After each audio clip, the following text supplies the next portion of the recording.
Abicim bir lahana var mı? Sıkıldık be. Ha, şimdi onu nereden bulak ya? Tamam lan ne bağırıyorsun? O ne lan? Aa işte lahana değil lahana. Siktir. Tamam. Operasyon tamam. Lan çiğ köfteci geldi, çiğ köfteci geldi. Lan ananı kanka. Ne bakayım lan ben Siktir Suriye. lan. Sen çiğ köfteci usta gitti ya. Ne oldu? Ne gördün? Ne oldu? Lan seni çiğ köfteci gördüm.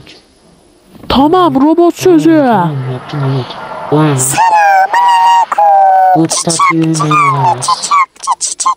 Kendi ırkına niye saldırırsın amına koyayım?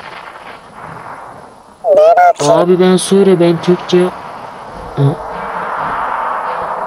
Suriye tuvalette bitman ana ya.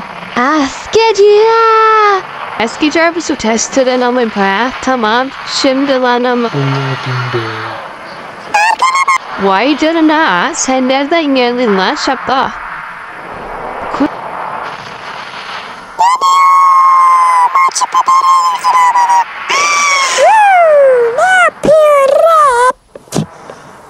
O ne lan? Karanlık bir şey. Titan TV beni almasın. Gerçekten. Bir aşkım gelmiş. Lan pes satmıyoruz.